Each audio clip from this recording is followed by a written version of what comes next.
They told her she had 3 days to live. 3 days until she married the vampire king who had never let a bride survive past the wedding night. 3 days until she became another name whispered in ghost stories, another girl who walked into his castle and never walked out. Her father begged on his knees. The village elders offered substitutes. But the treaty was signed in blood, and blood always collects its debt. So Vivian stopped crying on day 2. She stopped praying on day 3. And when the carriage arrived at dawn on the 4th day, pulled by black horses with eyes like dying stars, she clung inside with her chin up and her heart hammering, because if she was going to die, she would die standing tall. She had heard every story. The king with white hair like winter death. The monster who tore through armies without a single drop of remorse. The ancient creature who collected brides like trophies and discarded them just as quickly. Everyone knew what happened in that castle. Everyone knew what he was. But here's what nobody knew, what nobody could have predicted, what changed everything. She stood trembling at the altar, dressed in silk whiter than snow, prepared to marry the monster who had slaughtered entire armies and burned kingdoms to ash with nothing but his bare hands in ancient fury. Every soul in the cathedral held their breath, watching her like she was already a ghost. But when midnight finally came and the castle doors closed behind them, when they were truly alone for the first time, the vampire king with hair like winter frost looked at her with those ancient silver eyes, and instead of reaching for her throat, he asked one quiet question that made her forget every horrifying story she had ever heard whispered about him in the dark. Vivian pressed her forehead against the cold stone wall of her chamber, counting her breaths the way her mother taught her during those long nights when fever stole her strength, back before the sickness finally took her completely. 1 breath in. Hold. 1 breath out. Repeat. Survive. Outside her door, servants rushed past carrying linens embroidered with the royal crest, crystal goblets that would soon hold wine the color of blood, and garlands of winter roses that cost more than her father earned in a year. The scent of those roses drifted through the narrow window, sweet and haunting, but it could not mask the metallic undertone that clung to everything in this kingdom. The smell of old iron. The smell of fear. She was to be a bride tonight. Not a willing one. Not a joyful one. A sacrifice dressed in white silk, offered up to keep the peace between worlds that should never have collided. Her fingers trembled as she touched the wedding gown hanging near the fireplace. The fabric probably cost more than her entire childhood home. Pearls lined the bodice in intricate patterns, and the train stretched so far behind that 3 attendants would need to carry it. It was the most beautiful thing she had ever seen, and she hated it with every fiber of her being. 3 kingdoms away, across mountains and rivers and borders drawn in blood centuries ago, she had been nothing more than a baker's daughter. Her hands were always dusted with flour. Her hair always smelled of fresh bread and cinnamon. Her laughter filled the small shop on Atlantic Avenue in Brooklyn where her father sold sourdough loaves and butter croissants to morning commuters who barely looked up from their phones to say thank you. That life felt like a dream now. A beautiful, ordinary, precious dream. She remembered waking before dawn to help her father knead dough. She remembered the way sunlight streamed through the shop windows and turned the flour dust into gold. She remembered regulars who knew her name, who asked about her studies, who told her she smiled just like her late mother. That was the life she was supposed to live. Ordinary. Peaceful. Safe. The vampire soldiers came on a Tuesday. It was raining that morning. Vivian remembered because she had just placed fresh muffins in the display case and was watching water droplets race down the window glass. Then the door opened, and 3 figures stepped inside, their skin too pale, their movements too fluid, their eyes holding centuries of darkness. They did not want bread. They spoke of debts and bloodlines and ancient treaties her father never mentioned. They spoke of promises made generations ago, when Vivian's great-great-grandmother saved a wounded vampire lord during a war that history books never recorded. That lord had vowed a life debt. He swore that one day, a daughter of her bloodline would be claimed as bride to vampire royalty. Her father fell to his knees and begged. He offered money they did not have. He offered his own life instead. He offered everything and anything. But the soldiers only shook their heads. The debt required her. By Wednesday morning, Vivian was gone. Ripped from everything she knew. Carried across the ocean to a land where the sun barely rose and the castles touched the clouds. Now here she stood, in a chamber fit for a queen, about to marry a monster. Meanwhile, in the eastern tower of the same castle, Valerian stood before a mirror he could not see himself in. The glass reflected only the room behind him. The velvet curtains. The ancient tapestries depicting battles his grandfather won. The flames dancing in the fireplace. But where his face should have been, there was nothing. Just empty space. He had not seen his own reflection in 900 years. Sometimes he forgot what he looked like. Sometimes he wondered if he still looked human at all. His white hair fell past his shoulders like fresh snow on a battlefield, a trait inherited from his mother, the only woman he ever truly loved. She had called it a blessing. Others called it a mark of the cursed. He called it a reminder that he was not like the rest of them. He adjusted the obsidian crown resting on his head, feeling its familiar weight. This crown had belonged to his father, and his father before him, for 12 centuries. It carried the blood of kings and the grief of queens and the screams of enemies long turned to dust. His general, a broad vampire named Dominic with scars crossing his face like a roadmap of violence, entered without knocking. Only Dominic was permitted such informality. Anyone else would have lost their hand. "The bride is ready, my king." Dominic's voice was flat, professional. "She has been weeping for 3 hours." Valerian did not turn from the mirror. His jaw tightened slowly. "They always weep," he said, his voice low and cold as a winter grave. "Until they understand." Dominic shifted his weight. "The court is gathering. They expect a spectacle. They expect you to terrify her publicly, as your father did with your mother." At the mention of his father, something dark flickered in Valerian's silver eyes. His hand curled into a fist at his side. "My father," he said slowly, each word dripping with controlled venom, "was a fool who mistook cruelty for strength. I buried him with my own hands. I do not intend to follow his example." Dominic nodded, but curiosity lingered in his expression. "Then what do you intend, my king?" Valerian finally turned from the mirror. The firelight caught the sharp angles of his face, the aristocratic cheekbones, the lips that rarely smiled, but when they did, women across kingdoms remembered it for the rest of their lives. "I intend," he said quietly, "to ask her a question." Dominic frowned. "A question? What question could possibly matter on a wedding night?" Valerian walked past him toward the door, his black cloak trailing behind him like a shadow that had grown tired of following. "The only question that has ever mattered, old friend."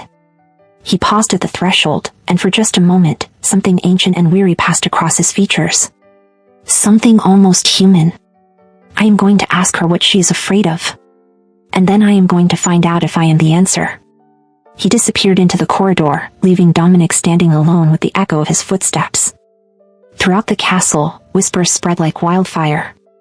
The king was coming. The wedding was about to begin. And somewhere in a chamber filled with roses she did not want, a baker's daughter from Brooklyn wiped her tears and prepared to meet her fate. Neither of them knew that fate had already begun rewriting their story. "Now hold on, before we go any further into this story, I need to ask you a quick question. You are still here. You clicked on this video, you made it through the first part, and something in your heart wants to know what happens next. So why are you still watching like a ghost? Come on, hit that subscribe button and join the fastest growing vampire love story family on YouTube. We are building something special here, and I want you to be part of it. And listen, I am genuinely curious. Drop a comment and tell me where in the world you are watching from right now. Are you in bed at 2 in the morning? Are you on your lunch break pretending to work? I want to know because this community is growing every single day, and your comment might just make my entire week. Now here is a question to think about while we continue. Do you believe Valerian is truly a monster, or do you think the stories have been hiding something much deeper? Tell me what your gut is saying in the comments below. The cathedral was a masterpiece of darkness and beauty. Thousands of black candles lined the walls, their flames flickering in perfect unison as if controlled by some invisible hand. Stained glass windows stretched toward a ceiling so high it disappeared into shadow, each pane depicting ancient vampire legends in shades of crimson and gold. The pews were filled with vampire nobility dressed in their finest attire, silk gowns and velvet cloaks, jewels glittering at throats and wrists like captured stars. And every single one of them was staring at Vivian. She stood at the end of the aisle, her hand gripping her bouquet so tightly that the rose thorns pierced her palm. A thin trail of blood dripped down her wrist, and she watched as several vampires in the nearest pew inhaled sharply, their nostrils flaring, their eyes darkening with hunger. "This is how I die," she thought. Not at the altar. Right here. Torn apart before I even reach him. But none of them moved. None of them dared. Because at the front of the cathedral, standing before an altar carved from a single block of black marble, was the reason for their restraint. Valerian had not yet turned to face her. He stood with his back to the congregation, his white hair cascading down his black ceremonial coat like moonlight spilling over shadow. His hands were clasped behind him, perfectly still. The obsidian crown caught the candlelight and seemed to drink it in, giving nothing back. The organ began to play. Vivian's feet moved without her permission. One step. Then another. The train of her gown whispered against the stone floor as 3 attendants carried its weight behind her. Every face she passed held the same expression. Hunger. Curiosity. Cruel amusement. They were waiting for the show. Waiting for their king to break her. She was halfway down the aisle when it happened. The cathedral doors behind her suddenly exploded inward with a deafening crash. Every vampire in the room spun toward the entrance, hisses and snarls filling the air. Vivian stumbled, nearly falling, her heart seizing in her chest as she turned to see what new horror had arrived. A group of figures stood in the doorway, silhouetted against the moonlight. 12 of them. Vampire warriors from a rival kingdom, their armor stained with blood, their swords already drawn. The one at the front, a massive vampire with a shaved head and ritual scars covering his face, stepped forward with a sneer that revealed fangs longer than any Vivian had seen. Valerian, the intruder bellowed, his voice echoing through the cathedral. You murdered my brother 15 years ago. Did you think I would forget? Did you think I would let you enjoy your wedding night while his bones rot in an unmarked grave? The congregation erupted into chaos. Nobles scrambled from their pews, some fleeing toward side exits, others transforming into defensive crouches. Guards rushed forward, drawing weapons. But through it all, Valerian had not moved. He still stood at the altar, his back to the chaos, as if 12 armed assassins crashing his wedding was nothing more than a mild inconvenience.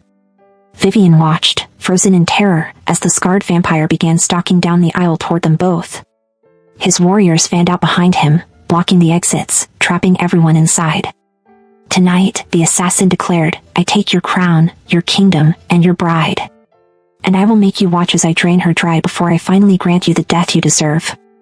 The words hit Vivian like a physical blow. She could not breathe. Could not think. Could not move. And then, finally, Valerian turned around. The moment his face became visible, something shifted in the atmosphere of the cathedral. It was as if the temperature dropped 20 degrees in a single heartbeat. The candle flames flickered violently, some of them extinguishing entirely. The shadows along the walls seemed to lengthen, reaching toward the intruders like hungry fingers. Valerian's silver eyes swept across the scene with an almost bored expression. He looked at the assassins. He looked at the chaos. He looked at his terrified guests scrambling like insects. And then, impossibly, he smiled. It was not a warm smile. It was the smile of a predator who had just been given a gift. 15 years, Valerian said softly, his voice somehow cutting through the noise as if he had whispered directly into every ear in the room. You waited 15 years to avenge your brother. I must say, I admire the commitment. Truly. Most of my enemies lose their nerve after the first decade.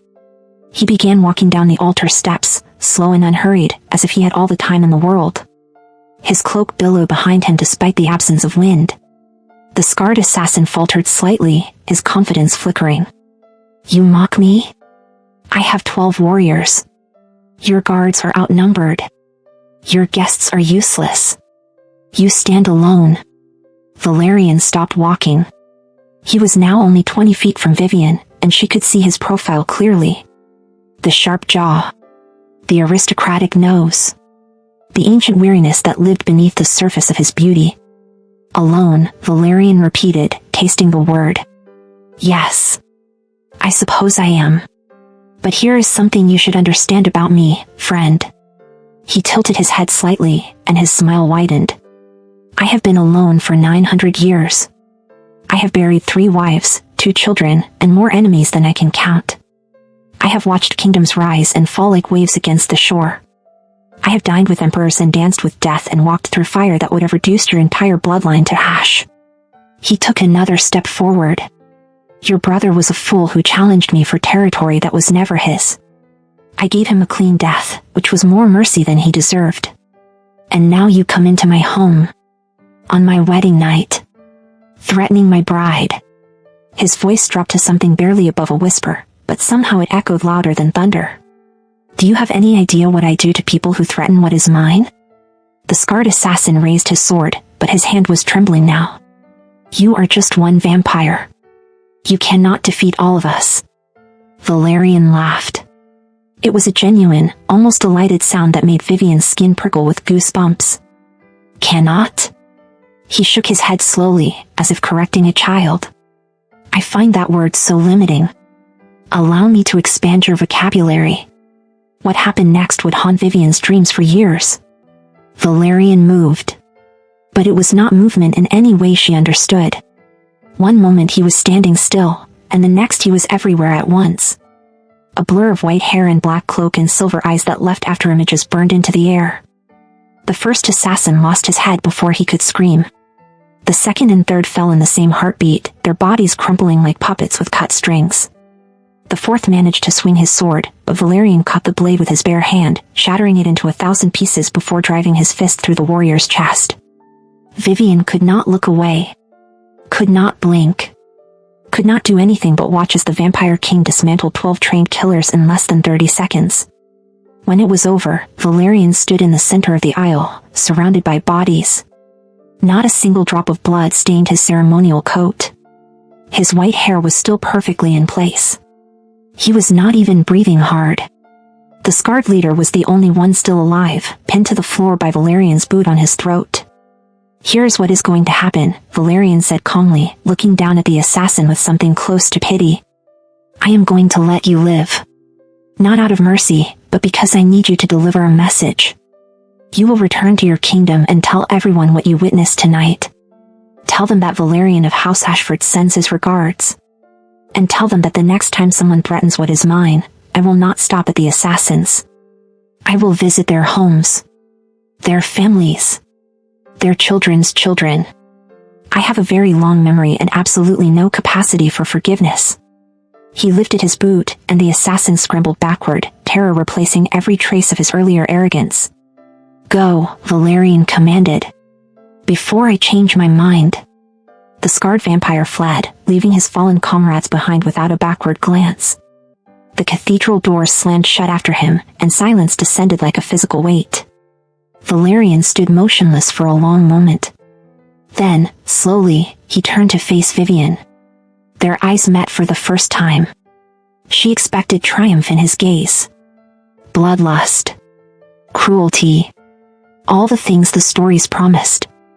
Instead, she saw exhaustion. Ancient, bone-deep exhaustion. And something else she could not name. He walked toward her, stopping only when he was close enough that she could see the silver flecks in his irises, like stars trapped in ice. Are you injured? He asked quietly. Vivian blinked, caught off guard by the question. By the gentleness in his voice. By the way he was looking at her like she actually mattered. And no, she managed to whisper. He nodded once. Then he extended his hand toward her, palm up, waiting. Then I believe we have a wedding to complete. Unless you would prefer to run. I would not stop you. Vivian stared at his hand. At the same hand that had just ended 12 lives without hesitation. At the same hand that was now offering her a choice. She did not run. She placed her trembling fingers in his, and something electric passed between them. Something that felt terrifyingly like the beginning of everything. The ceremony passed in a blur of ancient words and binding rituals. Vivian stood beside Valerian at the altar, repeating vows in a language she did not understand, feeling power crackle in the air each time their voices merged. A vampire priest with eyes like polished onyx performed the rites, drawing symbols on their joined hands with oil that smelled of myrrh and something older, something that made her skin tingle. When it was over, when the final words were spoken and the congregation rose to acknowledge their union, Vivian realized she was married. Truly married. Bound by laws both human and supernatural to the creature standing beside her. The Vampire King. Her husband. The thought made her dizzy. The reception that followed was a carefully orchestrated performance. Vivian sat beside Valerian at a table elevated above the rest, watching vampire nobility approach to offer congratulations that dripped with insincerity. They smiled with too many teeth. They complimented her beauty while their eyes calculated her weaknesses. They kissed her hand while silently measuring how long she would last. Valerian played his role perfectly. He responded to each guest with dry wit and thinly veiled threats, his hand occasionally brushing Vivian's arm in a gesture that was clearly meant to signal possession.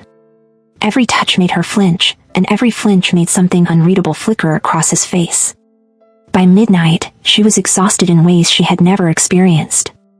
Her cheeks ached from forced smiles. Her feet throbbed inside delicate slippers that were never designed for comfort. And her heart had been racing for so many hours that she wondered if it would simply give out. Finally, mercifully, the celebration ended. Valerian rose from his seat and offered her his arm. The gesture was formal, almost courtly, but Vivian could not stop her hands from shaking as she accepted it. They walked through endless corridors in silence, past tapestries and paintings and suits of armor that seemed to watch them with hollow eyes, past servants who pressed themselves against walls and bowed so low their foreheads touched the floor. The wedding chamber was at the top of the highest tower. When Valerian opened the door, Vivian's breath caught in her throat. The room was enormous, dominated by a bed draped in crimson silk and surrounded by candles that cast dancing shadows on the walls. A fire roared in a fireplace large enough to stand in.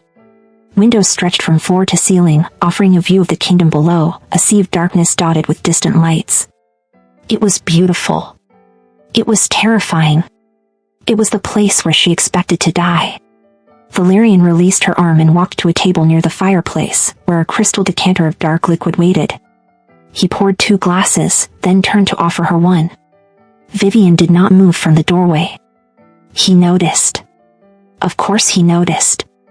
"It is wine," he said, a hint of dry amusement in his voice.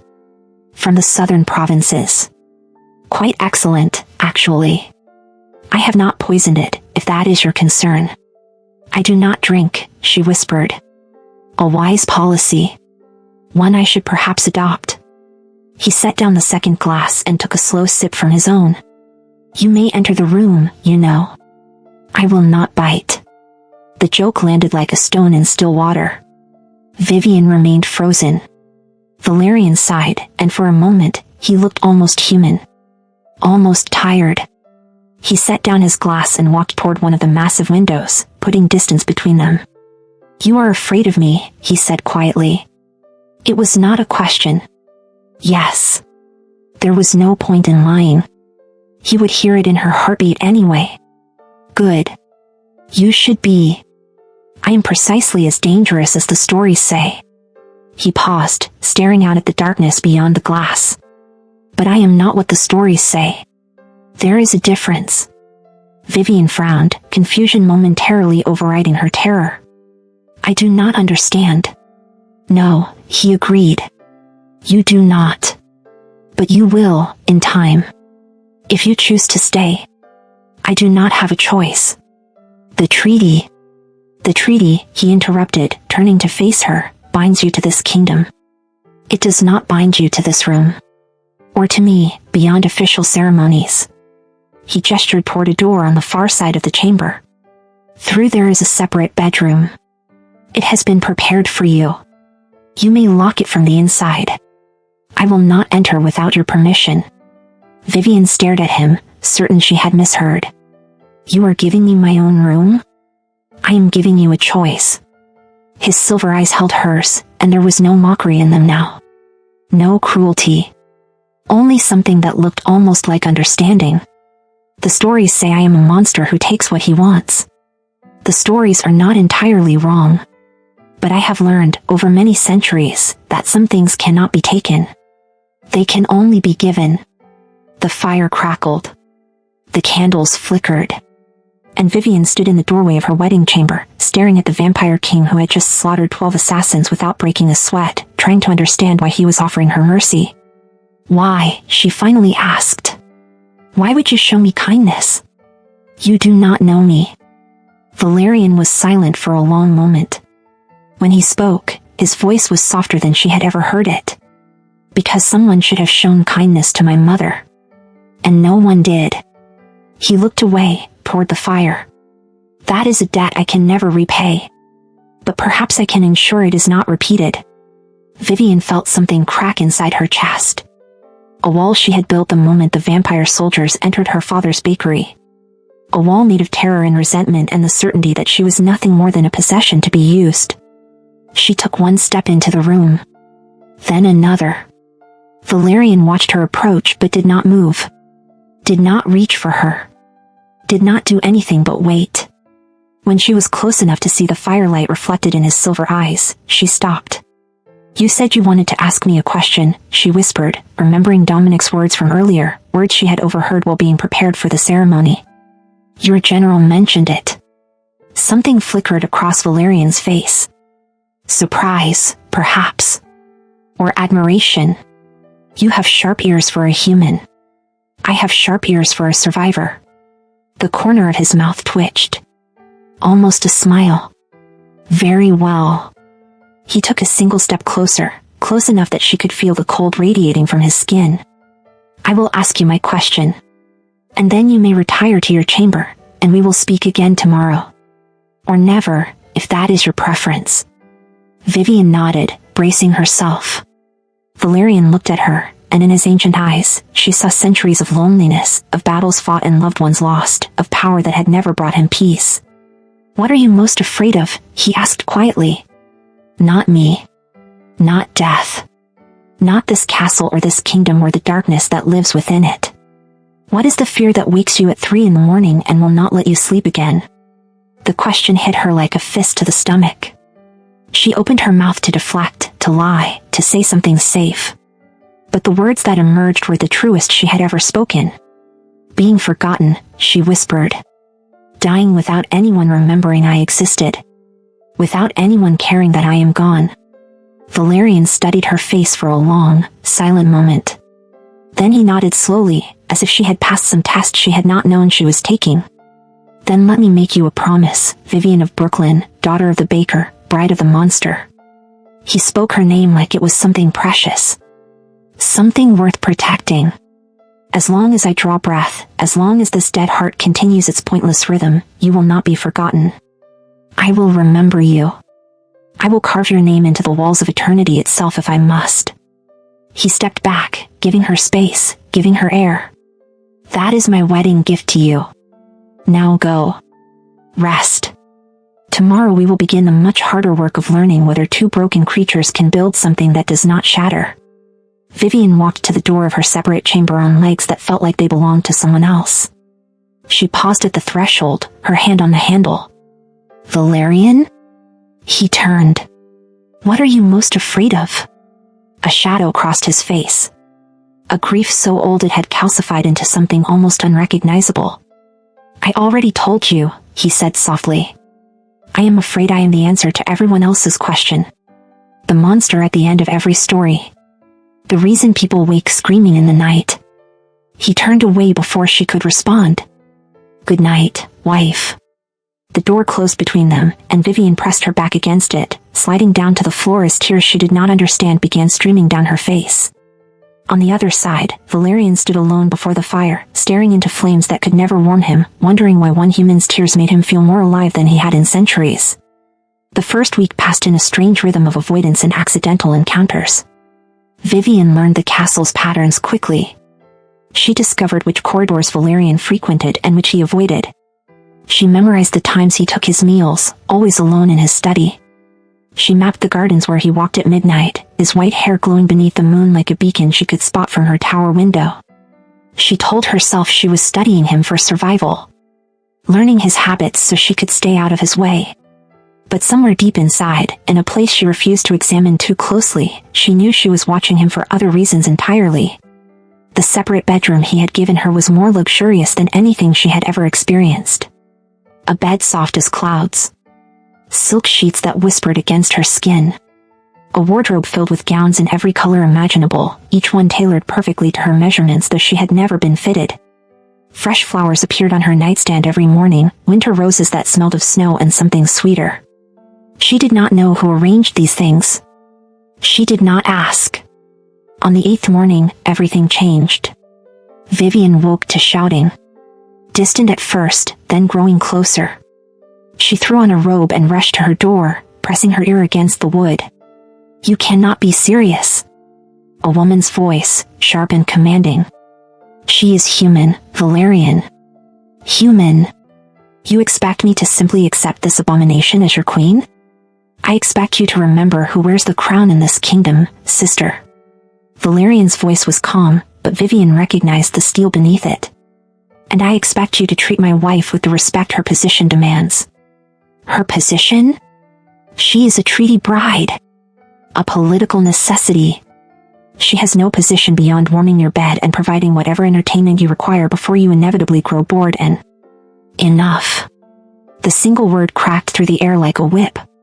Vivian actually stepped back from the door, her heart hammering. Silence stretched for a long moment. When Valerian spoke again, his voice had dropped to something barely above a whisper, but somehow it carried even more weight than his shout. "You are my sister, Serafina. The only family I have left. I have loved you since the night you were born, when I held you in my arms and swore to our mother that I would always protect you. That love is the only reason you are still standing in my castle after the words you just spoke. Valerian, I am not finished." Each word was precise, measured, deadly. "Vivian is my wife, my queen, the woman I have bound myself to for eternity. You may not like her. You may not understand why I chose her. But you will respect her. You will treat her with courtesy and dignity. And if I ever hear you speak of her with such contempt again, sister or not, I will forget that I love you. And you know what happens to people I forget to love." Another long silence. "You have changed." Serafina's voice was smaller now, almost wounded. "Since she arrived, you have changed, and I do not recognize you anymore. Perhaps that is because for the first time in centuries, I am trying to be someone worth recognizing." Footsteps. A door slamming. Then nothing. Vivian stood frozen, her hands still pressed against her door, processing what she had just heard. He defended me, she thought. He threatened his own sister for me. A knock on her door made her jump backward with a startled yelp. "I know you were listening," Valerian's voice came from the other side, tinged with dry amusement. "Your heartbeat is quite distinctive. May I enter?" Vivian looked down at herself. She was wearing nothing but a thin silk robe, her hair tangled from sleep, her feet bare against the cold stone floor. This was not how a queen should present herself. But something in his voice made her reach for the handle anyway. She opened the door. Valerian stood in the corridor, still dressed in his formal attire from whatever meeting the confrontation had interrupted. His white hair was pulled back today, revealing the sharp angles of his face more clearly than before. He looked tired, ancient, beautiful in a way that made her chest ache. "I apologize for my sister," he said without preamble. "Serafina has strong opinions and very little filter for expressing them. She will come around eventually, or she will not. Either way, her feelings are not your burden to carry." Vivian shook her head slowly. "You did not have to defend me." "Yes," he said simply. "I did." "Why?" "She is your family. Your blood. I am just my wife." He said it firmly, as if correcting a fundamental misunderstanding. "You are my wife, Vivian. And I protect what is mine. Always. Without exception. Without hesitation." The intensity in his eyes made her breath catch. She had to look away, focusing on a spot on the wall behind his shoulder. "I should get dressed," she murmured. "I did not mean to eavesdrop. I heard shouting and I thought perhaps something was wrong." Something was wrong. My sister was being insufferable. But the situation has been corrected, at least temporarily. He paused, seeming to consider his next words carefully. "I came to ask you something." "Another question?" A ghost of a smile crossed his face. "A different kind. I have business in the lower villages today. Tax collection, dispute resolution, the tedious duties of rulership that no one ever mentions in the legends. I wondered if you might like to accompany me." Vivian blinked, surprised. "You want me to come with you?" Outside the castle? You have been trapped in these walls for 8 days. I imagine the stones are beginning to feel like a prison, however gilded the bars may be. He gestured vaguely at the opulent corridor around them. A change of scenery might do you good, and it would give my subjects an opportunity to meet their new queen under circumstances less formal than a royal banquet. She should say no. She knew she should say no. Spending an entire day in his presence, away from the safety of her locked chamber, was dangerous in ways she could not fully articulate. But the thought of fresh air, of open sky, of seeing something beyond these endless stone walls, was too tempting to resist. I will need time to dress properly, she heard herself say.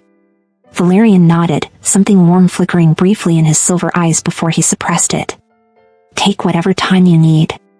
I will wait in the courtyard. He turned to leave, then paused, glancing back over his shoulder. And Vivian? Wear something warm. The northern winds carry quite a bite this time of year. I would hate for my bride to catch cold before I have had the chance to properly corrupt her with my villainous ways. Before she could formulate a response, he was gone, his soft laughter echoing down the corridor. Vivian closed her door and leaned against it, her heart racing for reasons that had nothing to do with fear. What am I doing? She thought desperately. What am I feeling?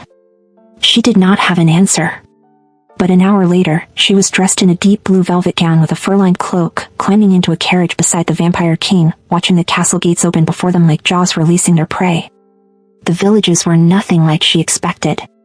She had imagined darkness, suffering, peasants cowering in fear beneath the shadow of their monstrous ruler. The stories always described vampire kingdoms as places of despair, where humans were little more than livestock, kept alive only for their blood. What she found instead was prosperity. The first village they visited was bustling with activity.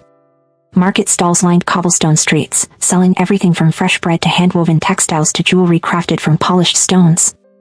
Children ran laughing between the stalls, playing games that looked remarkably similar to the ones Vivian had played growing up in Brooklyn.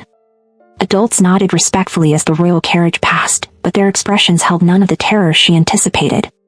When Valerian stepped out of the carriage, something remarkable happened. An elderly woman approached him without hesitation. She was human, her face weathered by age, her hands gnarled from decades of hard work. She walked right up to the Vampire King and began speaking rapidly, gesturing toward a building at the edge of the square. Vivian expected guards to intervene. Expected Valerian to dismiss the woman with cold indifference. Instead, he listened. Actually listened, his head tilted slightly, his attention focused entirely on her words. When she finished, he nodded and said something that made her face light up with relief. She actually reached out and patted his arm before walking away, shaking her head and muttering something that sounded almost fond. Valerian returned to the carriage and found Vivian staring at him with open confusion. The schoolhouse roof is leaking, he explained, as if this were the most natural conversation in the world. She wanted to ensure I knew before winter sets in properly. I have arranged for repairs to begin tomorrow. She touched you, Vivian said faintly. She touched you and you did not, you just let her. Valerian raised an eyebrow. Should I have removed her hand? It seemed rather attached to her arm, and she is an excellent baker. Second best in the kingdom, after your father, I imagine. It would be a shame to lose those honey cakes she makes every autumn. Vivian shook her head slowly. I do not understand you. I do not understand any of this.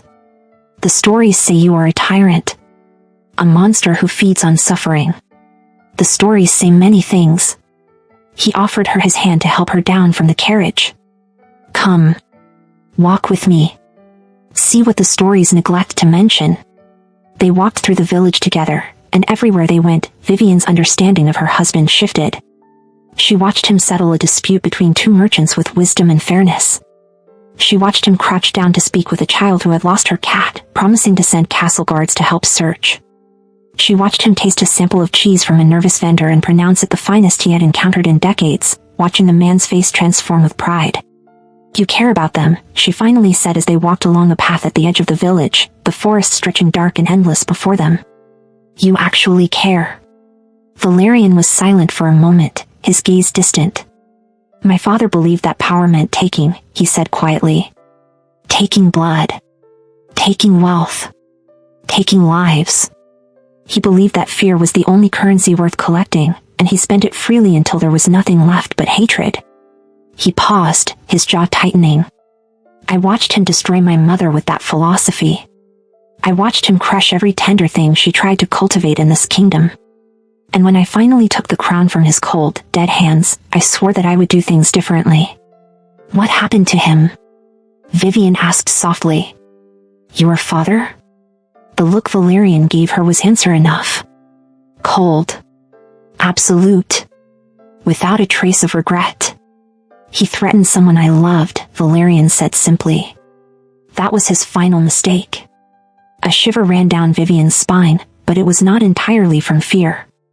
There was something about the way he said those words, about the fierce protectiveness beneath the ice, that made her feel something she had not expected. Safe. For the first time since being taken from her home, standing beside the most dangerous creature she had ever encountered, Vivian felt safe. The library became her sanctuary. In the weeks that followed their visit to the villages, Vivian found herself spending hours among the ancient texts that lined the castle's vast collection. Valerian had given her unlimited access, along with a key that opened every door in the castle except one. The West Tower, he had told her when presenting the key, is private. Everything else is yours to explore. She had not asked about the West Tower. Some doors, she was learning, were better left closed. The library was her favorite discovery. 4 stories tall, with spiraling staircases and balconies and reading nooks tucked into corners like secrets waiting to be found. The books ranged from ancient scrolls that crumbled at the edges to modern publications, including a collection of New York Times bestsellers that seemed absurdly out of place among the leather-bound tomes. It was there, on a rainy afternoon in her 5th week of marriage, that Vivian found the journal. She had been reaching for a book on the top shelf, something about vampire-human treaties through the ages, when her hand brushed against a false panel. It swung open, revealing a hidden compartment. Inside was a single book, bound in faded blue leather, with no title on the spine. Vivian knew she should not open it. Knew it was private, hidden for a reason. But curiosity had always been her weakness, the same curiosity that made her stay up late reading mystery novels as a teenager, desperate to know how the story ended. She opened the journal. The handwriting was elegant, feminine, clearly not Valerian's bold script. The entries were dated from over 400 years ago. My dearest son, the first entry began. If you are reading this, then I am gone, and you have found the hiding place I showed you when you were just a boy. I hope the years have been kinder to you than they were to me. I hope you have found the love I always wished for you. And I hope you remember what I told you on that last night, when your father's rage was howling through the castle and I knew my time was short. You are not him. You will never be him. No matter what darkness you are forced to embrace, no matter what terrible things you must do to survive, there is light in your heart that he could never extinguish. I saw it the day you were born. I see it every time you look at your sister with such fierce protectiveness. I see it when you think no one is watching and you let the mask slip for just a moment. Find someone who sees that light, Valerian. Find someone brave enough to stand beside you in the darkness and foolish enough to love you anyway. Promise me you will try. Your mother, always and forever. Rosalind. Vivian's vision blurred with tears. She turned the pages, reading entry after entry, learning the story that the legends never told. Rosalind had been human once. A noblewoman from a distant kingdom, given to Valerian's father as a tribute. She had expected to die on her wedding night. Instead, she had survived for nearly 2 centuries, long enough to bear 2 children, long enough to watch her husband descend into madness and cruelty. She wrote about Valerian as a child. How he brought her flowers from the garden. How he sat with her when she was ill, reading stories until his voice went hoarse. How he stood between her and his father's rage more times than she could count, taking blows meant for her with a defiance that terrified and amazed her. She wrote about the night everything changed. The king was worse than usual tonight. He accused me of plotting against him, of conspiring with the humans in the villages. He threatened to make an example of me, to show the kingdom what happens to those who earn his displeasure. Valerian stopped him. I do not know where he found the courage. He is barely 200 years old, still a child by vampire standards, and his father has been king for millennia. But he stepped between us and said words I will never forget. Touch her again, and I will end you. Not today. Not tomorrow. But someday, when you least expect it, when you have forgotten this moment and grown complacent in your cruelty, I will come for you. And I will make it last. His father laughed. Called him a foolish boy playing at defiance. But I saw the look in Valerian's eyes. He was not playing. He was making a promise. And my son has never broken a promise in his life. Vivian turned to the final entry, dated just weeks after the previous one. I am dying. Not from age or illness. From him. He has found a way to poison me slowly, something that will make my death look natural so the kingdom will not question. He knows Valerian's suspects but believes our son is too weak to act. He is wrong. I have made peace with my fate. But before I go, I need to write this truth somewhere, in case Valerian ever doubts himself, ever wonders if he made the right choice. 3 nights ago, my son came to me and asked for my blessing. He told me he was planning to challenge his father for the crown. He told me he knew the cost, knew the risk, knew that failure meant death for both of us. I gave him my blessing. Not because I wanted him to kill his father, but because I wanted him to finally be free. Whatever happens next, know this, Valerian is the best thing I ever created. The best thing I ever loved. And if he's reading these words, then he survived. He won. My darling boy, I am so proud of you. I was proud of you from the moment you drew your first breath, and I will be proud of you until the stars burn out and the universe collapses into silence. Be good. Be kind when you can. Be ruthless when you must. And never let anyone make you believe you are unworthy of love. You are worthy. You have always been worthy. Your mother, one last time. Rosalind. Vivian closed the journal, tears streaming down her face. She understood now. Understood the exhaustion in Valerian's eyes. Understood why he had offered her kindness when cruelty would have been easier. Understood the weight he carried every single day. You found it. She whirled around, clutching the journal to her chest. Valerian stood at the entrance to the reading nook, his expression unreadable. How long had he been standing there? How much had he seen? I am sorry, she whispered. I should not have, it was hidden and It was meant to be found. He walked toward her slowly, his movements careful, as if approaching a wounded animal. She wanted me to read it after she was gone. And I have. Hundreds of times. But I never showed it to anyone else. Why?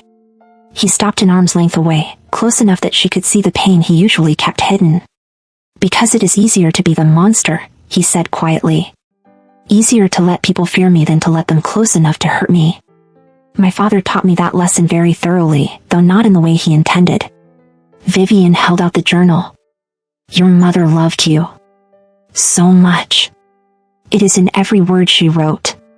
I know. He took the journal gently, his fingers brushing against hers. She was the only one who ever did. Until... He stopped himself, looking away. Until what? Vivian pressed softly. Valerian was silent for a long moment. When he finally spoke, his voice was barely audible. Until you looked at me in that cathedral, surrounded by the bodies of my enemies, covered in their blood, and instead of seeing a monster, you saw something else. I do not know what you saw. But it was not fear. Not entirely. Vivian thought about that moment. The chaos and the carnage and the terrible beauty of watching him move. The way his first words to her had been concern for her safety. I saw someone protecting what was his, she said quietly. I saw strength, yes. Violence, yes. But also, purpose. Control. You were not killing for pleasure.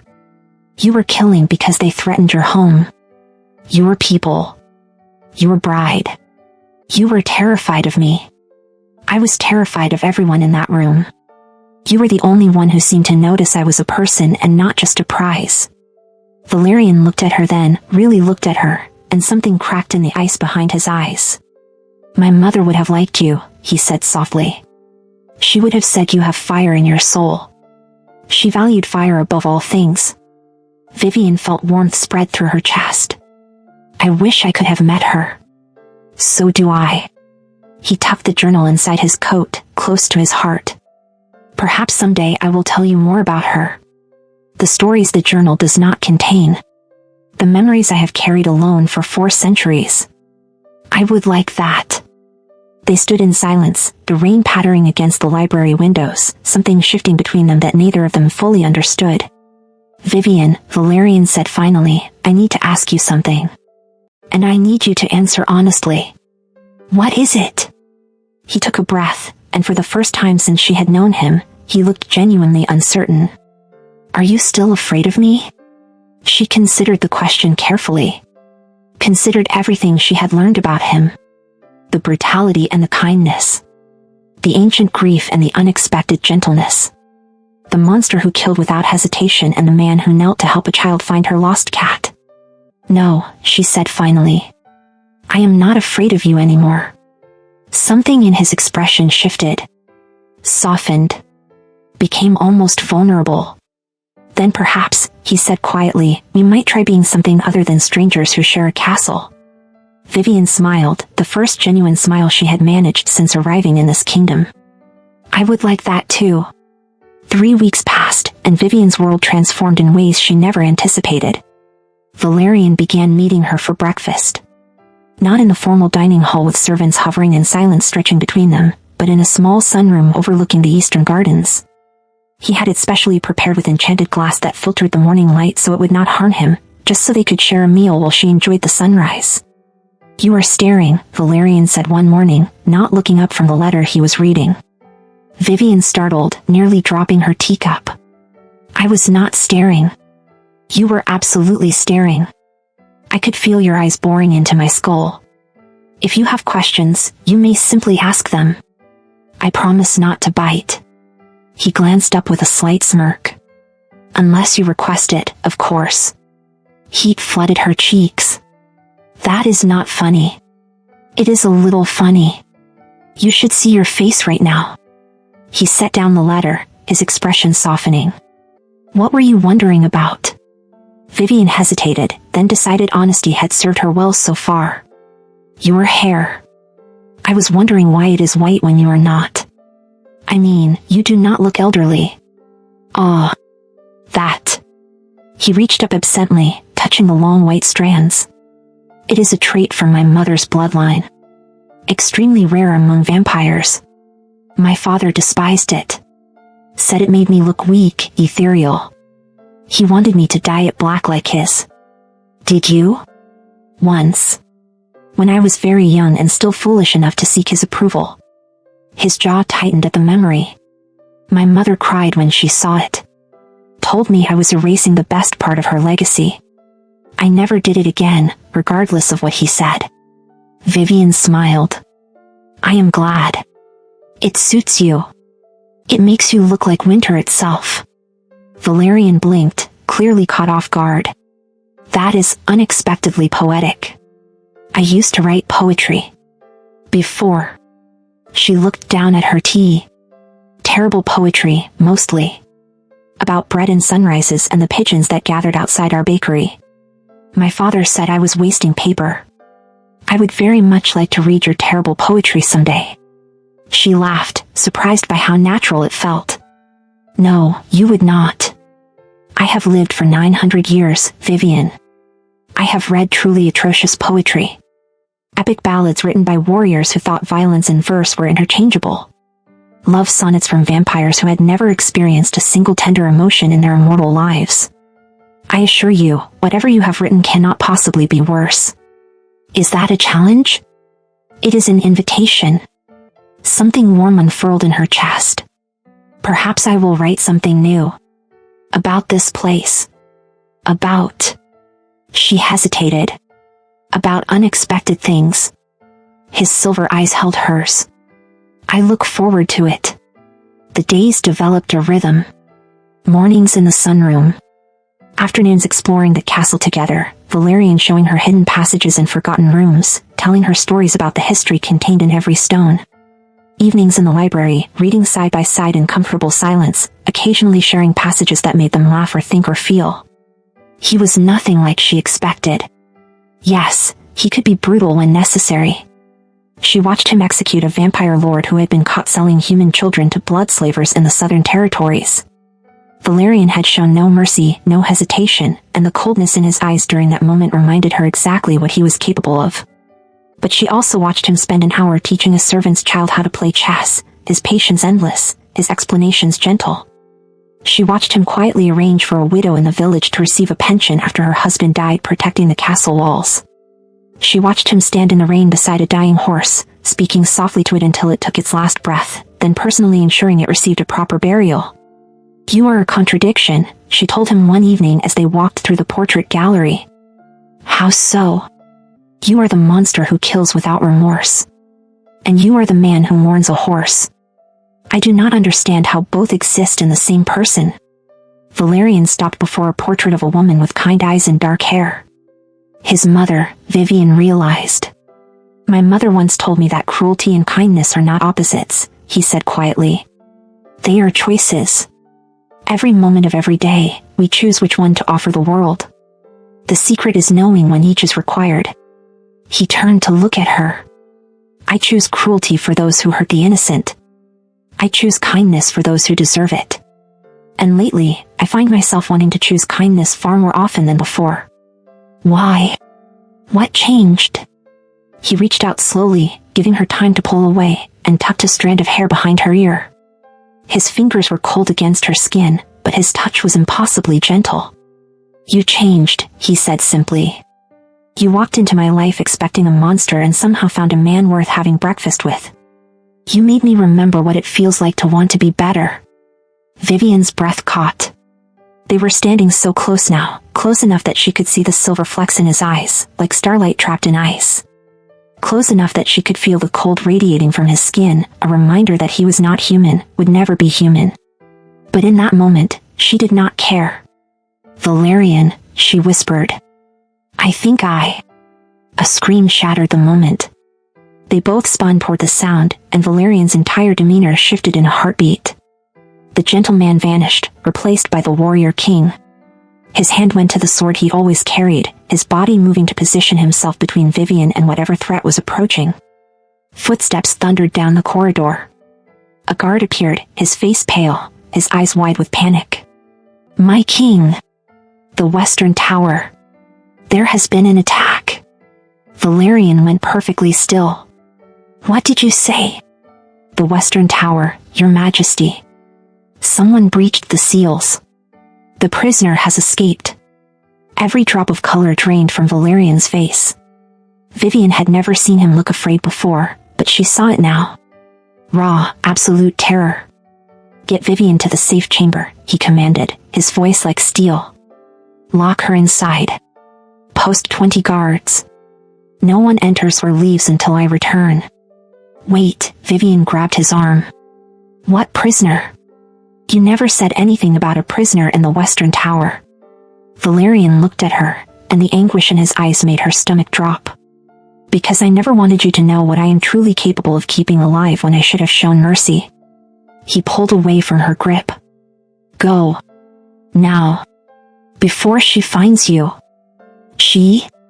But he was already running, moving with supernatural speed that left her standing alone in the corridor with the terrified guard. "Please, Your Majesty," the guard said urgently. "We must go. If the Lady Morgana is free, nowhere is safe." Vivian let herself be led away, her mind racing. Lady Morgana.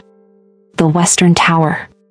A prisoner Valerian kept locked away for reasons he never explained. What had she married into? And more terrifyingly, what was about to be unleashed? The safe chamber was deep in the castle's foundation, behind 3 doors of reinforced steel and ancient magic. Vivian sat on a small bench, surrounded by 20 armed guards, listening to the sounds of chaos above. Screaming. Shouting. The clash of steel. And worst of all, Valerian's voice raised in fury, words in a language she did not understand echoing through the stone. 2 hours passed. Then 4. Then 6. Finally, the door opened. Valerian stood in the doorway, and Vivian gasped. His white hair was matted with blood. His coat was shredded. Deep cuts covered his face and arms, already healing but still raw and angry. He looked like he had fought a war and barely won. "Leave us," he commanded the guards. They fled without question. When the door closed, Vivian rushed toward him. "Are you hurt? What happened?" "Who was?" "Morgana was my first wife." The words hit her like a physical blow. She stopped mid-step, staring at him. "You're what?" Valerian walked to the far side of the chamber, putting distance between them. His shoulders were rigid, his hands clenched into fists. 300 years ago, I married a vampire noblewoman named Morgana.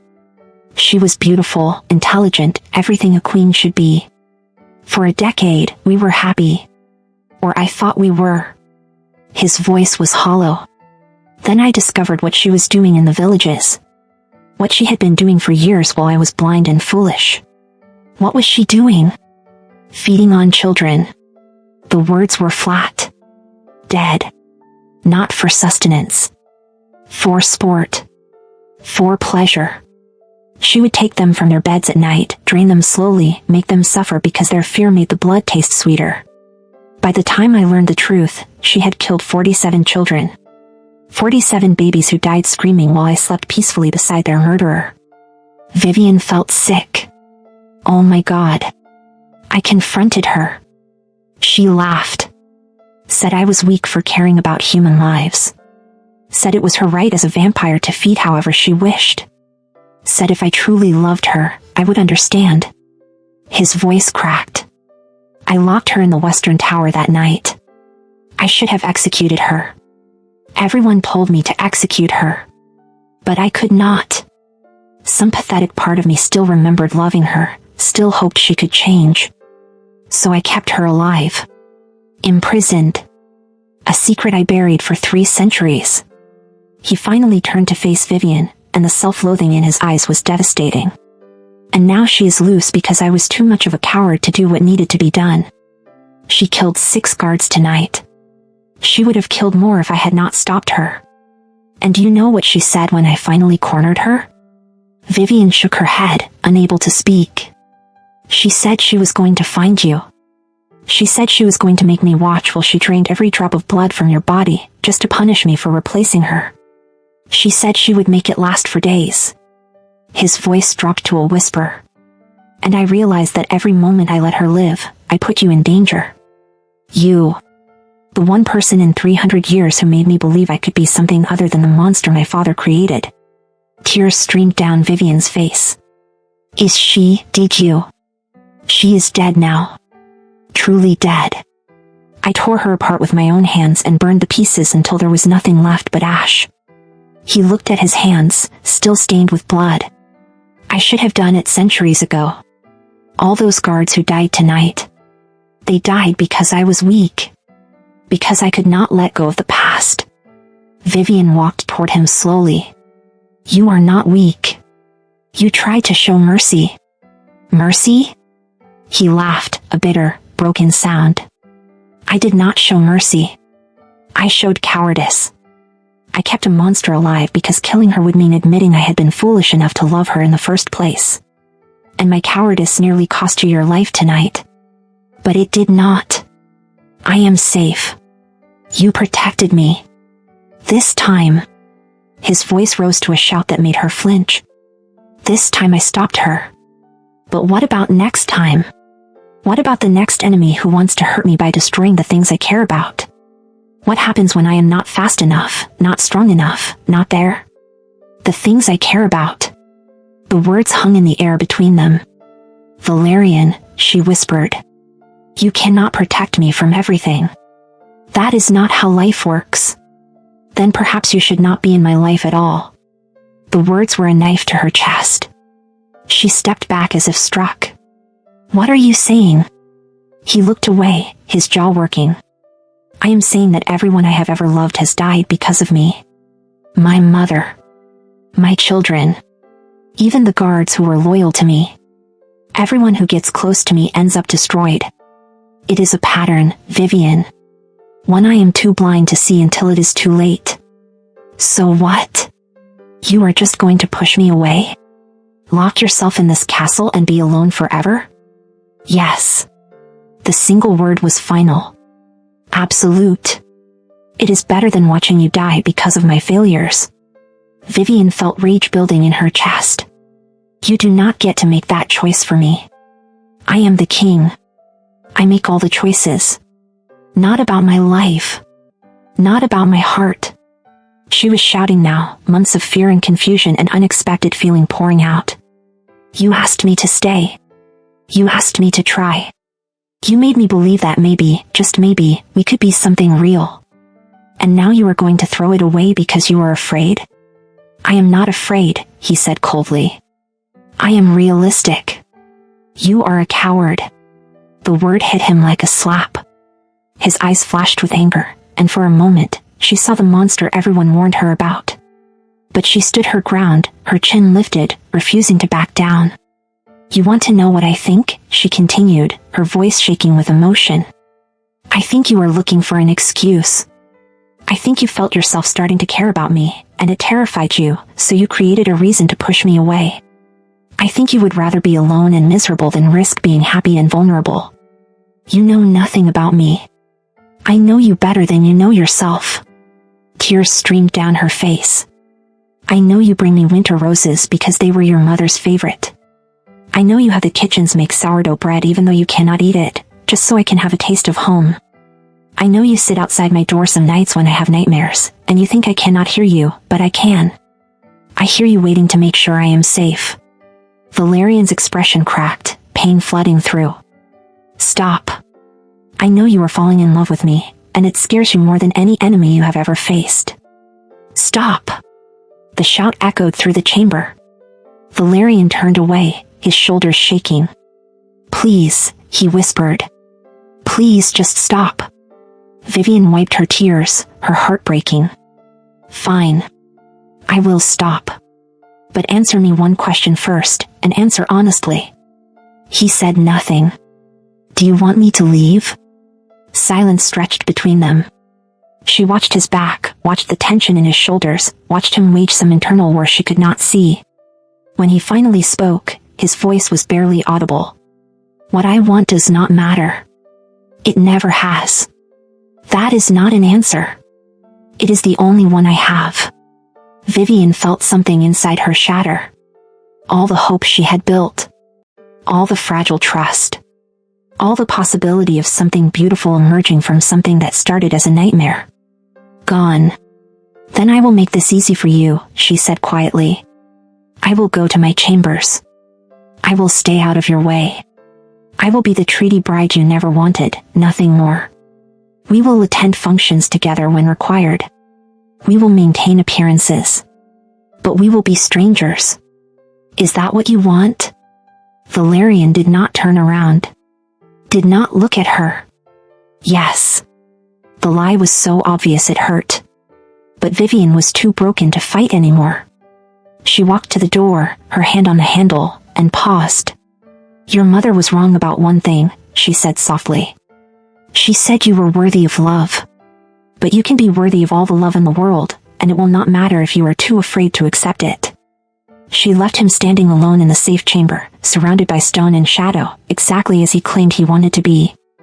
Behind her, Valerian collapsed to his knees, his face in his hands, and for the first time in 400 years, the Vampire King wept. 2 weeks passed in cold silence. Vivian kept her word. She stayed in her chambers except for required appearances. Twice they attended court sessions together, sitting side by side on their thrones while vampire nobles presented grievances and requests. They did not speak. Did not look at each other. Did not acknowledge the chasm that had opened between them. The castle staff whispered. Serafina, Valerian's sister, watched with knowing sadness.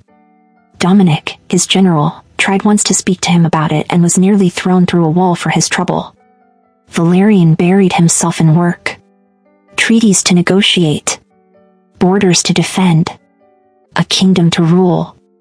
He told himself it was better this way. Safer. The right choice. But every night, he found himself standing outside Vivian's door, listening to her breathe, making sure she was safe. Making sure she was real. He was a fool. He knew it. But he did not know how to stop being one. On the 15th day, he made his decision. He would fix this. Not by apologizing, because words felt inadequate for what he had done. Not by begging, because his pride would not allow it. But by giving her what she truly wanted. Her freedom. He spent 3 days making arrangements. He contacted her father in Brooklyn, ensuring the man's debts were paid in full with enough extra to expand the bakery and live comfortably for the rest of his life. He arranged safe passage across the ocean. He prepared documents that would nullify the treaty marriage, claiming he was invoking an ancient clause that allowed dissolution if the union remained unconsummated. It was a lie, but it would hold. His word was law. He prepared a cottage for her in the human territories, fully staffed, with enough wealth that she would never want for anything. He even arranged for her to receive a monthly stipend, claiming it was treaty compensation, ensuring she could live any life she chose. He told himself he was being noble, selfless, giving her the choice he never gave her before. He told himself it was not because he was too broken to fight for her. On the morning of the 18th day, he went to her chambers. He knocked. Proper. Formal. As if she were a stranger. Enter, her voice came from within. She was sitting by the window, wearing a simple blue dress, her hair loose around her shoulders. She looked thinner than he remembered. Tired. The light in her eyes had dimmed, and knowing he was responsible made him feel like his dead heart was being crushed in a vice. "I have made arrangements," he said without preamble. "You are to leave for Brooklyn in 3 days. Your father has been compensated. The treaty has been dissolved. You are free to return to your old life." Vivian turned to look at him slowly. Her expression was unreadable. "Free," she repeated. "Yes. You will have everything you need. Money. Protection. A home. You can rebuild your life exactly as it was before. Before you took it from me." The words were quiet. Calm. But they hit like daggers. "Yes," he said. She stood, walking toward him with measured steps. When she was close enough that he could see the gold flecks in her eyes, she stopped. "And you made this decision alone?" It was not a question. "I am giving you what you wanted," he said. "Your freedom. Your life back." "What I wanted," she said slowly, "was for you to fight for me. What I wanted was for you to choose me over your fear. What I wanted was for you to be brave enough to love me. I am trying to protect you. By making decisions about my life without asking me? By deciding what is best for me without consulting me? By treating me like a problem to be solved instead of a person to be loved?" Her voice rose with each question. "How is that any different from what your father did to your mother?" The comparison hit him like a physical blow. He actually stepped back, his face draining of color. "That is not. I am nothing like him." "Then stop acting like him." She was shouting now, tears streaming down her face. "Your father controlled your mother because he was afraid of losing power. You are controlling me because you are afraid of losing someone you love. The fear is different, but the result is the same. You are taking away my choice. I am giving you a choice. I am giving you freedom. I did not ask for freedom from you. I asked for honesty. I asked for vulnerability. I asked for you to trust me enough to let me make my own decisions about my own life." She wiped her tears angrily. "But instead, you did exactly what you have done your entire life. You decided you knew best. You decided what was safest. You made the choice so I would not have to." Valerian felt something crumbling inside him. I thought this was what you wanted. You did not think about what I wanted at all. You thought about what would make you feel less guilty. You thought about what would let you go back to being alone without having to admit you were choosing loneliness over happiness. That is not true. Is it not?" She looked at him with such disappointment it made him want to disappear. "Tell me honestly, Valerian. Did you ask me if I wanted to leave? Did you ask me if going back to Brooklyn was what would make me happy? Or did you just decide and expect me to be grateful?" Silence. The answer was written all over his face. Vivian laughed, but there was no humor in it. "You know what the saddest part is? If you had come here and asked me, if you had been honest about your fears and let me make my own choice, I might have chosen to stay. I might have chosen you, despite everything. Despite the danger and the darkness and the absolutely terrifying reality of loving someone who has lived for 9 centuries and has enough trauma to fill libraries. She walked past him toward the door, then stopped. But you did not ask. You decided. And that tells me everything I need to know about what you think of me. I am not your equal. I am not your partner.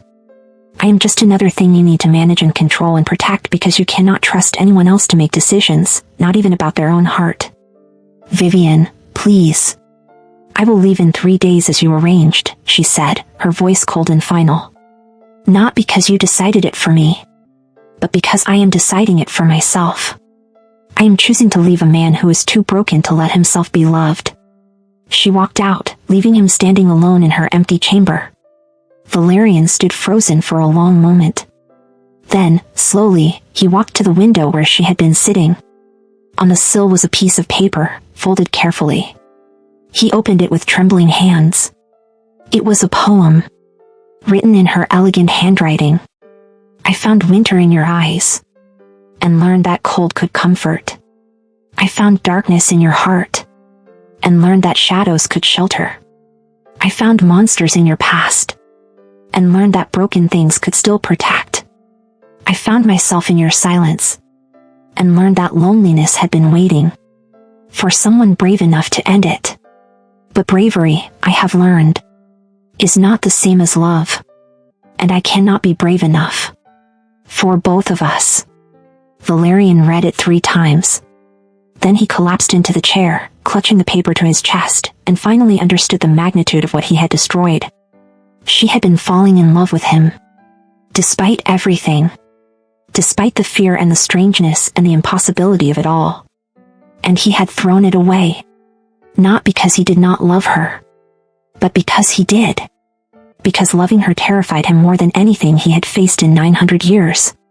Dominic found him there hours later, still sitting in the dark, the poem still clutched in his hands.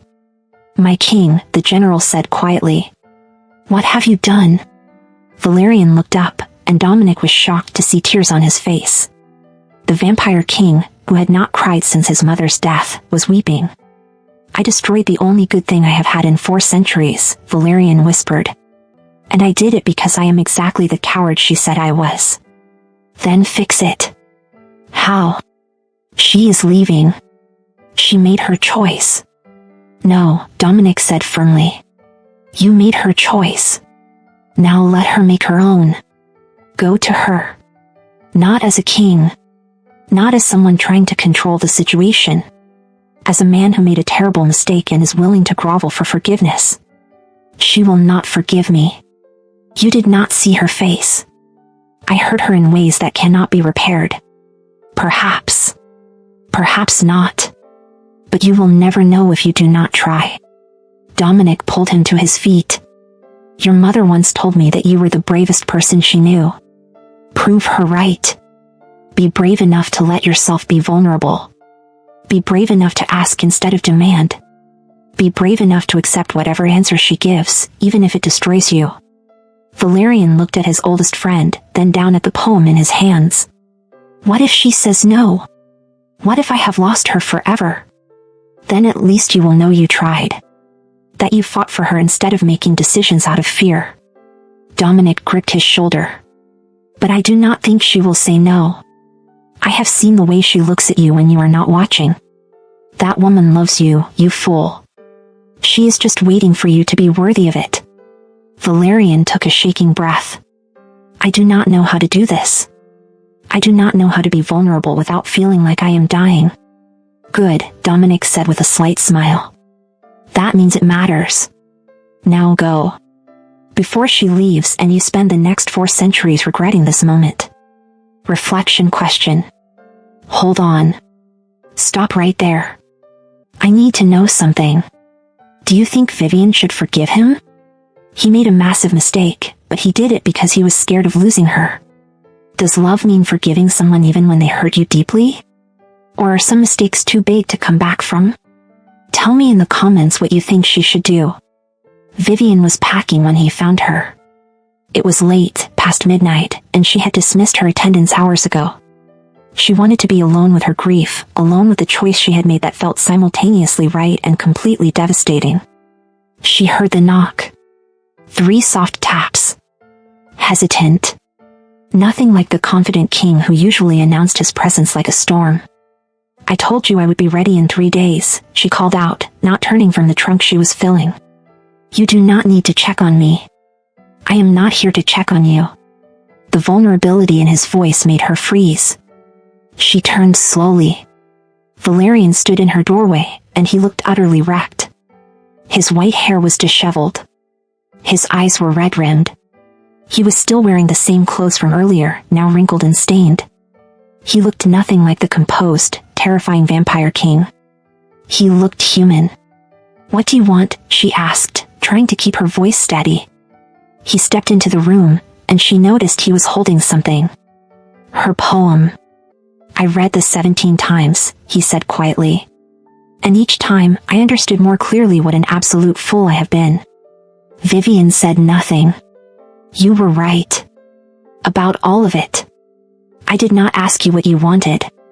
I made decisions out of fear and called it protection. I controlled the situation because being vulnerable felt like dying." He took a shaking breath. "I am here to ask you a question. Not to make demands. Not to decide for you. To ask. And whatever answer you give, I will accept it, even if it destroys me." "What is your question?" Valerian looked at her, and in his ancient eyes, she saw complete and utter surrender. "What do you want, Vivian? Not what you think you should want. Not what is safest or easiest or most logical. What does your heart want?" The question hung between them. It was the same structure as the question he had asked on their wedding night. "What are you most afraid of?" But inverted. Transformed. Instead of asking about her fear, he was asking about her desire. He was giving her the power. Completely. Finally. Vivian felt tears building. "Why are you asking me this now? Why not before you arranged everything?" "Because I was a coward before. I am trying very hard not to be one now, though I am not certain I am succeeding." He took a step closer. "I spent 900 years believing that loving people would get them killed. I watched it happen to my mother. To my children. To guards and friends and anyone foolish enough to care about me. And I decided that the solution was to stop loving. To stop letting people close. To be alone where my failures could not hurt anyone else." He looked down at the poem. "But you were right. I was not protecting you. I was protecting myself. I was so terrified of losing you that I pushed you away before you could be taken from me. I treated you like something fragile that needed to be locked away instead of someone strong enough to choose her own path." His voice cracked. "And in doing so, I became exactly what I swore I would never be. I became my father." "Valerian. Please, let me finish. I need to say this while I still have the courage." He set the poem down on the table with shaking hands. "You asked me on our wedding night what I was most afraid of. I told you I was afraid of being the monster in everyone's story. But that was not the whole truth." He finally looked up, meeting her eyes, and she saw him completely. No walls. No armor. Just raw, honest vulnerability. "The truth is I am afraid of being happy. Because every time I have been happy, every single time, it was ripped away from me in the cruelest way possible. And I decided somewhere along the way that it was better to be miserable and alone than to risk that kind of pain again." Tears streamed down his face. "But these past months with you have been the happiest I have been in 400 years. And that terrified me more than any army I have ever faced. So I sabotaged it. I destroyed it before it could be destroyed for me. I hurt you on purpose so I could control when and how the pain happened." He dropped to his knees. The vampire king, the creature who had ruled for centuries, knelt before her like a supplicant. "I was wrong. I was cruel. I was exactly the coward you called me. And I do not deserve your forgiveness. I do not deserve your love. I do not deserve anything but the loneliness I have spent centuries cultivating." He looked up at her, his silver eyes swimming with tears. But I am asking anyway. I am begging. Not as a king. Not as someone who is used to getting what he wants. As a broken man who has finally found something worth being brave for. Vivian could barely breathe. What are you asking me? I am asking if you will stay. Not because of the treaty. Not because I arranged it or decided it or commanded it. But because you choose to. Because you want to. His voice dropped to a whisper. I am asking if you will give me the chance to spend the rest of my very long life proving that I can be worthy of you. That I can learn to accept love instead of running from it. That I can be brave enough to let myself be happy, even if it scares me to death. He reached into his coat and pulled out a small box. Inside was a ring. Not the formal wedding band she wore, heavy with rubies and tradition. This was simple. Delicate. A silver band with a single diamond that caught the candlelight like captured starlight. This was my mother's. The only piece of jewelry my father did not destroy after she died. I kept it hidden for 4 centuries, telling myself I would give it to someone when I was ready to truly love again. He held it out to her with trembling hands. I am ready, Vivian. I am terrified and broken and completely unworthy. But I am ready to try. Vivian stared at the ring. At the man kneeling before her. At the choice she had wanted him to give her from the beginning. You hurt me, she said quietly. You made me feel like my choices did not matter. Like I was just another thing for you to manage. I know. You pushed me away when I was falling in love with you. You made that decision for both of us. I know. You tried to send me back to Brooklyn without even asking if that was what I wanted. I know. His voice broke. And I will spend the rest of my life regretting it if you let me. Or I will spend the rest of my life regretting it alone if you do not. Either way, I have to live with what I did. But I am asking you not to let my mistakes take away your choice again. Vivian wiped her tears. Stand up. He obeyed, rising slowly, waiting for judgment. She walked toward him, stopping close enough to see every detail of his face. The silver eyes that had seen centuries. The white hair that reminded her of winter. The aristocratic features that hid so much pain. I do not forgive you, she said. She watched hope die in his eyes. Watched him nod in acceptance. Watched him prepare to walk away. Yet, she added. He froze. I do not forgive you yet, she continued. Because forgiveness is not something you can give in a moment. It is something you earn. Something you build. Something that takes time and trust and proof that the mistake will not be repeated. I understand, he whispered. But, she said, taking the ring from the box, I am willing to give you the chance to earn it. Not because you knelt prettily and said the right words. But because I have seen who you are when you are not afraid. I have seen the man who mourns horses and teaches children chess and brings me bread he cannot eat just so I can taste home. She slipped the ring onto her own finger, and it fit perfectly.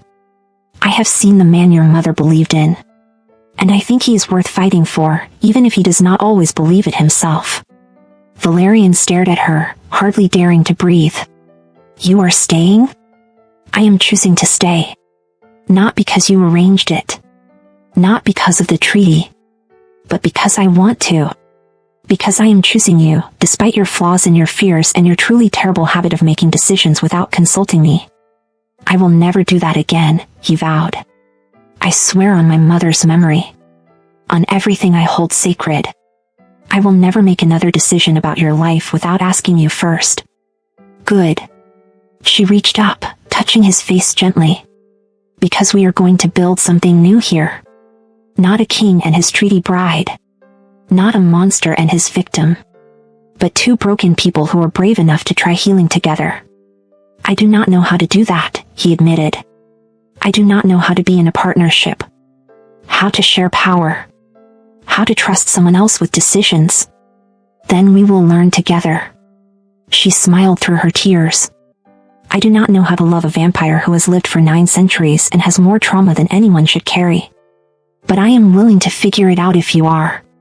Valerian pulled her into his arms, holding her like she was the most precious thing in existence. He was cold, always would be, but Vivian had learned that cold could be comforting. That ice could protect instead of burn. I love you, he whispered into her hair. I have loved you since the moment you stood in that cathedral, terrified out of your mind, and still found the courage to take my hand. I have loved you through every sunrise we shared and every conversation that made me remember what it feels like to be seen. And I will love you for the rest of eternity if you will let me. Vivian pulled back just enough to look at his face. Ask me the question again. The one from our wedding night. Valerian smiled, understanding. What are you most afraid of? Being with someone who does not see me as an equal. Who makes decisions for me instead of with me. Who loves me but does not trust me. She paused.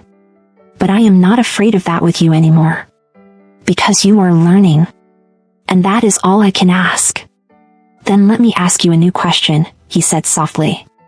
What do you dream of? What do you want our life together to look like?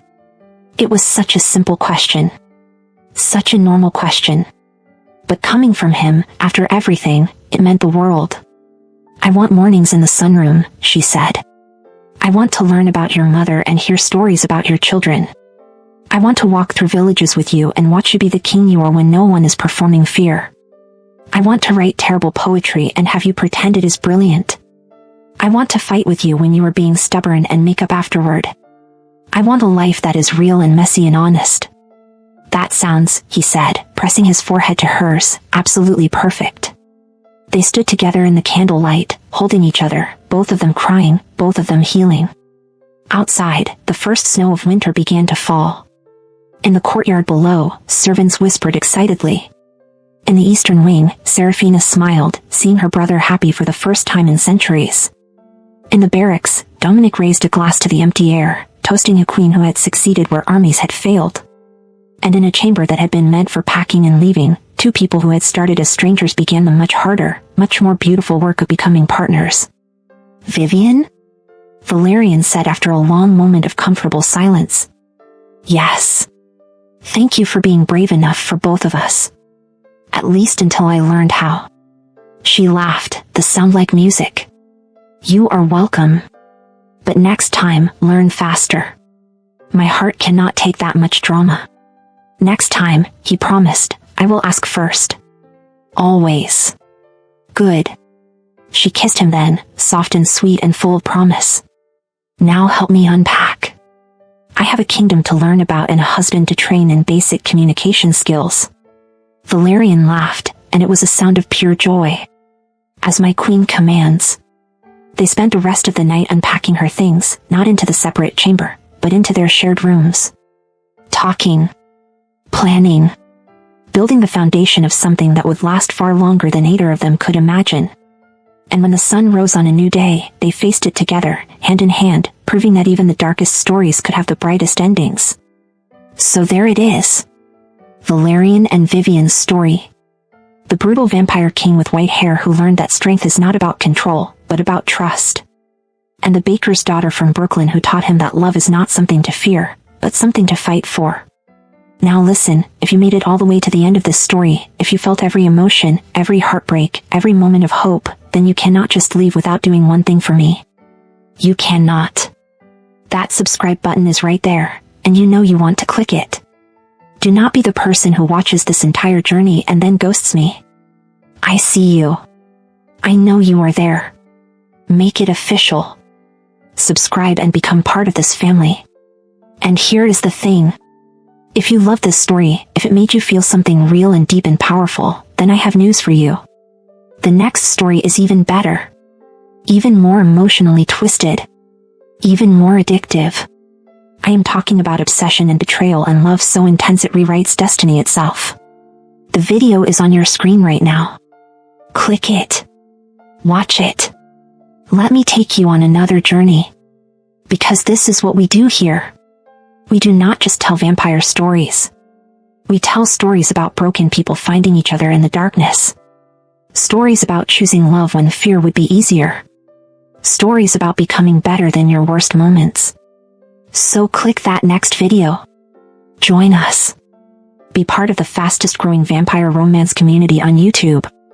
Your next obsession is just one click away. And to everyone who commented, who subscribed, who became part of this journey, Thank you. You are the reason I keep telling these stories. You are the reason I believe in happy endings. Now go. Click that video. Let me show you what happens when a vampire assassin falls for the one person he is supposed to kill. You will not regret it.